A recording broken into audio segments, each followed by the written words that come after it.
Hammaga assalomu alaykum aziz yurtdoshlar, yaxshimisizlar? Kelayotgan yangi yil bayrami bilan videomizga обязательно bitta like bosib, kanalimizga obuna bo'lib qo'yamiz. Ya'ni bugungi videomiz qishloqda qanaqa biznes qilsa bo'ladi. Top 3 ta eng yaxshi bizneslarni aytib beraman bugun sizlarga. Hammani qo'lidan keladi u bizneslar. Ya'ni birinchi biznesimiz bu chorva boqish biznesi, ya'ni buqa boqib qancha daromad topsa bo'ladi O'zbekistonda. Aziz yurtdoshlar, birinchi o'rinda molxonangiz kerak. Molxona menimcha hammaning uyida bor. Yo'qlar ham oson hozir. Masalan, oddiy pannikchali molxona qilib qo'yishyapti. Ya'ni 100 million so'mga zo'r molxona qursa bo'ladi O'zbekistonda hozir. 100 million so'mga zo'r molxona qursangiz, top birinchi biznes bu. 100 million so'mga molxona qurib, 150 million so'mga 10 ta novvoschani olib, bir oy boqib, 180 million, 190 millionga sotsa bo'ladi. Yemiga 5 million ketadi 10 tasiga bir oy boqsa. Qoladigan foyda 25 million, shunaqa foyda qoladi. Bu 300 million so'm puli bor odam qilsa bo'ladi bu biznesni. Ya'ni 300 million so'm puli bo'lsa, biznesni aylantirib biladi.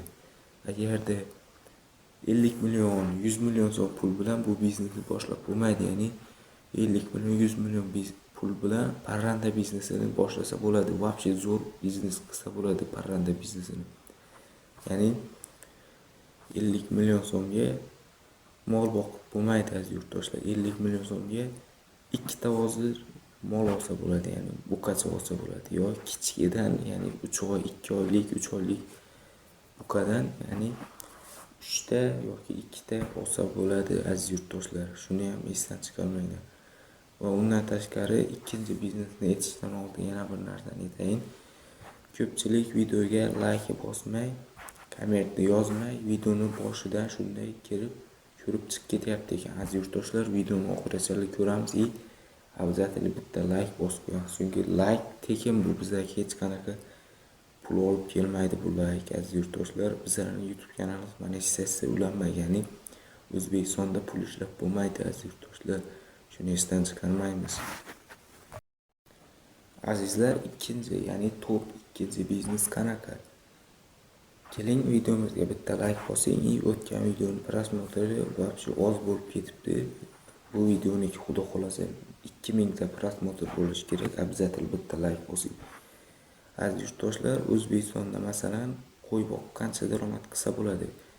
Ya'ni O'zbekistonda qanaqa paroda qo'ylar bor? Kim qancha qo'y boqadi?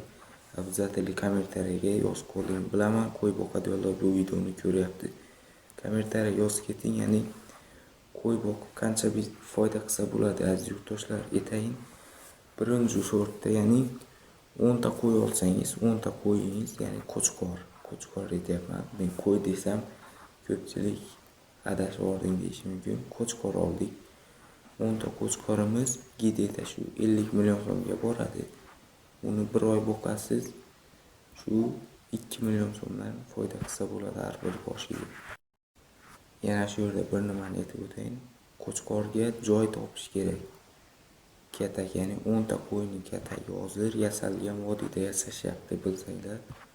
Gideta shu 30 million, 35 millionga eng zo'rini yasatib olsa bo'ladi 10 ta qo'chqor, ya'ni gideta 30 ishqilib u ham xarajat rasxod 100 million so'mga boradi 10 ta qo'y.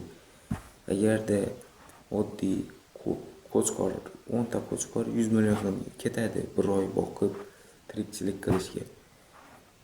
Uzoq boqaman, 1 yil boqaman, 2 yil boqaman deganlarga qo'y biznesini tavsiya beraman. Ya'ni qo'y biznesida birinchi shortda 20 ta qo'y olsangiz, 5 ta qo'chqor olsangiz, u yaylovda boqasiz, yem bermaysiz uncha. U gideta 1 yil boqsangiz, shu yana 10 ta, 15 ta yana ko'payadi. Ya'ni 45 ta, 50 ta qo'y bo'lib ketishi mumkin aziz yurtdoshlar. Shu yer ham bor. Undan 1 yil boqib normal foyda qilsa bo'ladi, lekin qo'chqordan 1 oyda foyda qilsa bo'ladi. Ya'ni 1 oyda gideta 10 ta qo'ydan, ya'ni qo'chqordan, yana qo'y debman, 10 ta qo'chqordan 15 million, 10 million foyda qilsa bo'ladi aziz yurtdoshlar. Hozirgi kunda qo'y go'shtiga, mol go'shtiga talab juda yuqori. Chunki qayerda borsangiz ham hozir qo'y go'shti 130 ming so'm, mol go'shti ham 130 dan 150 ming so'mgacha bo'lib turibdi. Qo'y biznesi, mol biznesi hech qachon o'lmaydi aziz yurtdoshlar. Shuni esdan chiqarmaydi. Ko'pchilik aytadi, qo'rqadi qo'yni, Xorazm viloyatida masalan qo'y kam yeyiladi, bilasizlar. Qayerga borsa sotaman deyishadi.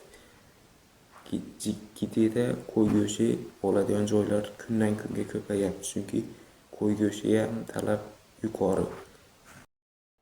Aziz yurtdoshlar, top 3-biznesga keldik. Top 3-biznes bu dehqonchilik biznesi, ya'ni olmani, masalan, dehqonni olma olib bozorga, ya'ni qishloq markazi yoki rayon markaziga borib sotish. Kitida uni bitta Damasmi, Gurzoy Damasmi, Gurzoy Labomi bo'lsa, kitida unga ko'p pul ketmaydi. 10 million so'm pul bilan bemalol boshlab olsa bo'ladi. Aziz yurtdoshlar, kimda 10 million bo'lsa, ya'ni mashinasi bo'lsa, boshlab olsa bo'ladi. Aziz yurtdoshlar, videoga обязательно bitta like bosamiz. Jigarlar, kimda puli bo'lsa 10 million so'm, shu dehqondan oladi, boradi, o'zi terib oladi yoki dehqon terib beradi. Shuni qilsa bo'ladi. Ko'pchilik bilaman musofirga ketyapti. O'zbekistonda o'tirib ham shu oyiga 5 million, 6 million pul topsa bo'ladi. To'g'ri, musofirda endi $1000gacha topishyapti o'rtachasi. Lekin u yonda o'tirib ham normal topsa bo'ladi. Dehqonchilik biznesi uncha qiyin emas, lekin dehqonga qiyin. Olib sotarga, ya'ni men aytayotgan olib sotarlikka uncha navruzga tushmay, prosta o'tirib sotish kerak, olib sotar. Mol biznesi endi sal qiyinroq, pul ham kerak unga. Lekin odam sal qiynaladi, lekin puli normal, oyiga 20 million garantiya topsa bo'ladi. Keyingi videomiz qanaqa bo'lishi kerak? Kommentariya yozinglar, videoga like bosinglar. Keyingi video qanaqa bo'lishini ham yozib qoldiringlar, chunki keyingi videomiz обязательно sizlar qanday video desanglar, men shunday video olishga harakat qilaman. Videomizga обязательно bitta like bosamiz, ya'ni like deyiladi, o'zbekchasi ham like, inglizcha ham like. Kanalga обязательно obuna bo'lamiz. Top 3 biznes aytdim. Birinchisi buqa biznesi, ikkinchisi qo'y biznesi, uchinchisi qishloq xo'jaligi, ya'ni dehqonchilik biznesi, olib sotarlik. Keyingi videomiz top 5 biznesni aytib o'taman. Undan oldin sizlar bitta like bosinglar. Bu videomiz mavzusi qishloqda top 3 bizneslarni ko'rib chiqish bo'ladi aziz yurtdoshlar. Keyingi videomiz nima haqida bo'lsa, обязательно yozib qo'ying. Hammaga rahmat.